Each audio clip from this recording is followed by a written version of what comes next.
नई शिक्षक भर्ती के लिए शासन को प्रस्ताव भेज दिया गया है। मंजूरी मिलने के बाद नई शिक्षक भर्ती की प्रक्रिया आगे बढ़ेगी, क्योंकि शिक्षकों की कमी के कारण शिक्षा व्यवस्था चरमरा गई है। पूरी जानकारी इस वीडियो में दूंगा।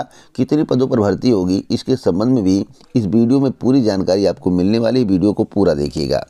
रोडवेज भर्ती 2023 में जमकर हुए हैं आवेदन। कितने आवेदन हुए हैं, एक सीट पर कितने दावेदार हैं, पूरी जानकारी इस वीडियो में दूंगा।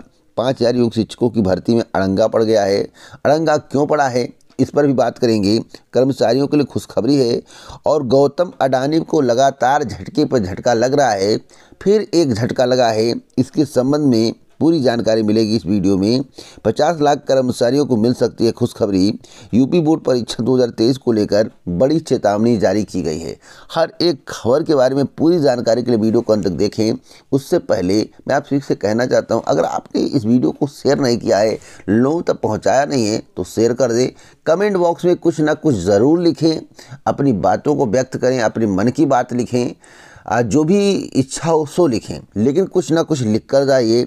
और इस चैनल को सब्सक्राइब करें, बेल आइकन दबाएं, ऑल पर सेट करें अगर आपको सही सटीक जानकारी चाहिए। पहली खबर के बारे में बात करते हैं। पहली खबर गौतम अडानी को लेकर।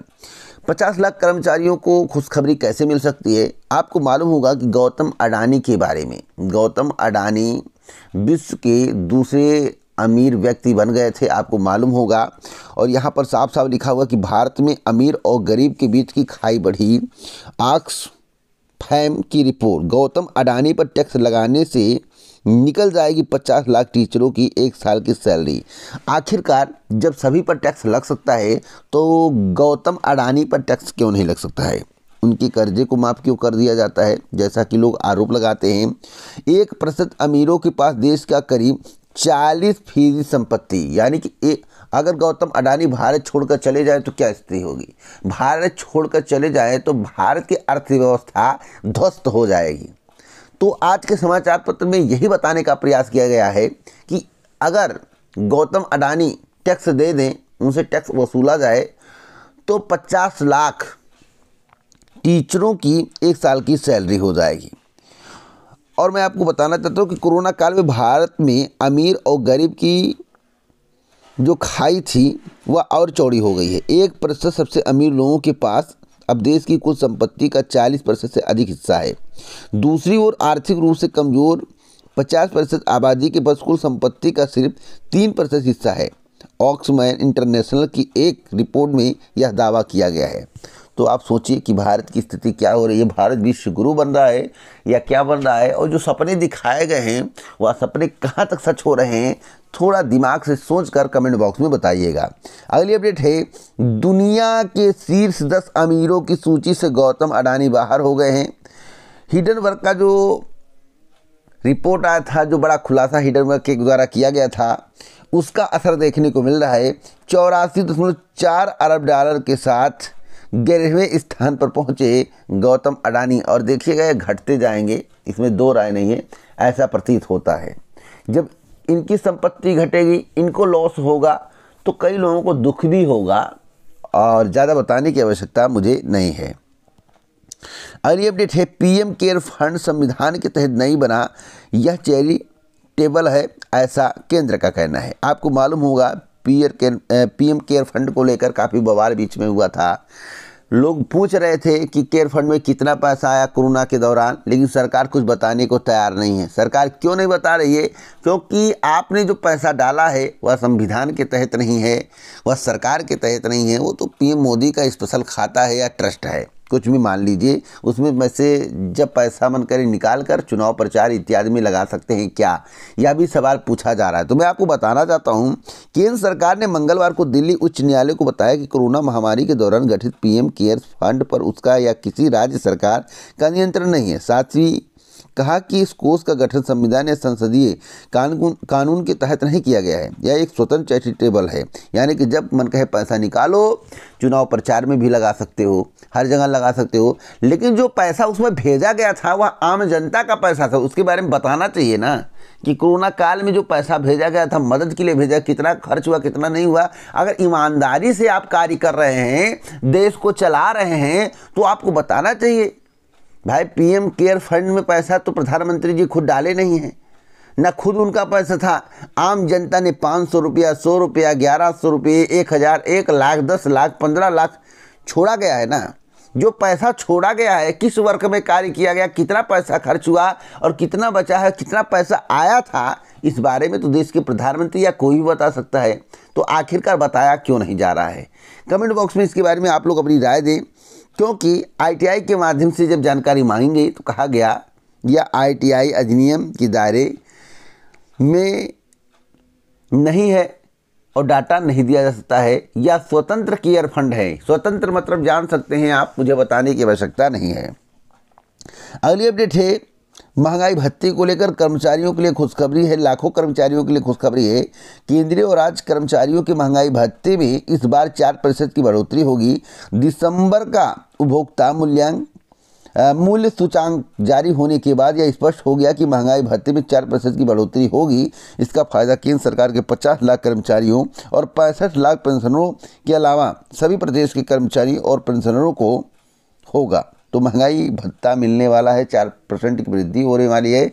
तो 4% आप निकाल लीजिए, आपके वेतन में कितनी वृद्धि होगी आपको मालूम चल जाएगा। अगली अपडेट है परिचालक भर्ती को लेकर। परिचालक भर्ती में एक पद पर 150 दावेदार जमकर आवेदन हुए हैं।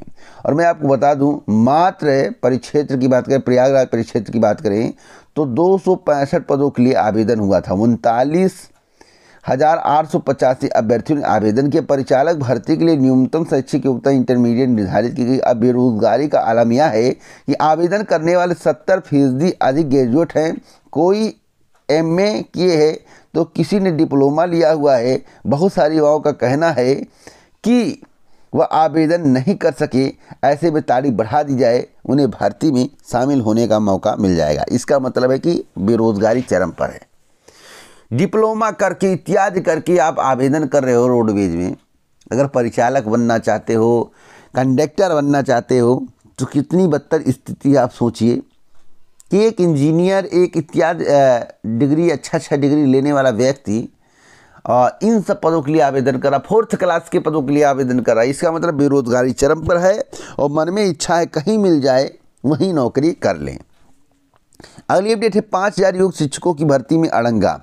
और आपको मालूम होगा जिसकी प्रधानमंत्री जी ने क्या कहा था, प्रदेश के एडेड एवं राजकीय इंटर कॉलेजों में 5000 योग शिक्षकों की भर्ती के प्रस्ताव से जुड़ी फाइल पर वित्त विभाग की तमाम आपत्तियां की वजह से यह प्रस्ताव फिलहाल ठंडे बस्ते में जाता दिख रहा है। करीब 4 माह पूर्व माध्यमिक शिक्षा विभाग की ओर से यह प्रस्ताव शासन को भेजा गया था। प्रस्ताव पर शीघ्र निर्णय लेने का अनुरोध किया गया था, परंतु शासन में वित्त की ओर से कोई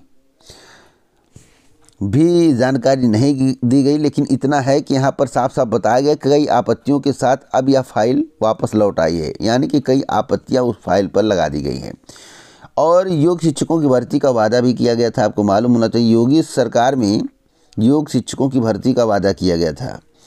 योगी की जब दोबारा सरकार बनी तो नई सरकार बनने के बाद योग शिक्षकों की भर्ती करने का वादा किया गया था।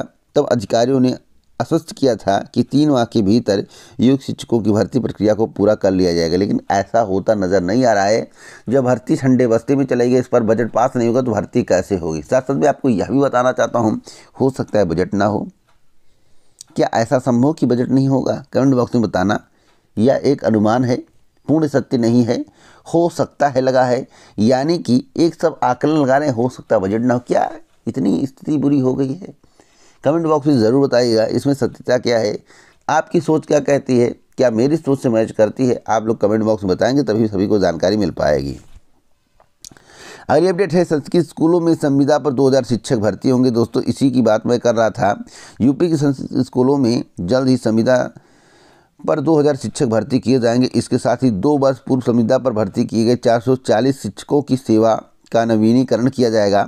भर्ती व नवीनीकरण प्रक्रिया पूरी होने के बाद प्रदेश के संस्कृत विद्यालयों में शिक्षकों की कमी दूर हो सकेगी। माध्यमिक शिक्षा विभाग ने संविदा पर शिक्षकों की भर्ती के लिए शासन को प्रस्ताव भेज चुका है। सवाल है कि आखिरकार इन्हें परमानेंट क्यों नहीं किया जा रहा, आखिरकार संविदा पर भर्ती क्यों की जा रही है? अगर शिक्षा व्यवस्था को चुस्त दुरुस्त रखना है, सुचारू ढंग से रखना है और शिक्षा व्यवस्था चरमराए ना, सही तरीके से पढ़ाई होती रहे, तो आखिरकार परमानेंट भर्ती क्यों नहीं हो रही है? सरकार क्यों परमानेंट भर्ती नहीं करती है? मैं सरकार से भी सवाल पूछ रहा हूं और आपसे भी सवाल पूछ रहा हूं। अगर इस वीडियो को देख रहे हो कमेंट बॉक्स में जरूर बताना, आखिरकार सरकार के द्वारा परमानेंट भर्ती क्यों नहीं की जाती है? रीजन बताइए। की जाती है लेकिन ज़्यादातर संविदा पर फोकस किया जाता है, मेरा कहने का तात्पर्य है। तो इसी प्रकार की ऑथेंटिक जानकारी मैं देता रहता हूँ। एक और महत्वपूर्ण जानकारी मैं आपको दे दूँ बोर्ड परीक्षा को लेकर। यूपी बोर्ड परीक्षा 2023 को लेकर चेतावनी जारी की गई है। अगर आप नकल करते पकड़े गए, नकल करवाते पकड़े गए या इत्यादि कार्य में संलिप्त रहे, जो कि नहीं होना चाहिए, तो आपके ऊपर NSA लगा दिया जाएगा। इसकी भी चेतावनी जारी की गई। और मैं आपको बताना चाहता हूँ, गलत तरीके से परीक्षा पास होना, ज़िंदगी में कभी भी आप उद्धार नहीं कर सकते अपने आप का, ना अपने माँ बाप का। जीवन में कुछ नहीं कर पाओगे अगर अपने मन से आप पढ़ाई करके, वास्तविक रूप से आप मेहनत करके परीक्षा में सफलता प्राप्त करते हो। तो अगर आपको गवर्नमेंट जॉब नहीं मिलती है तो आप इतने योग्य हो जाते हो कि भविष्य में आप अपनी आजीविका को चला सकते हो, अपने आप को निखार सकते हो। तो इसी प्रकार की ऑथेंटिक जानकारी मैं देता रहता हूँ। सही सटीक जानकारी के लिए अभी चैनल को सब्सक्राइब करें, बेल आइकन दबाएं, ऑल पर सेट करें। जय जवान, नमस्कार।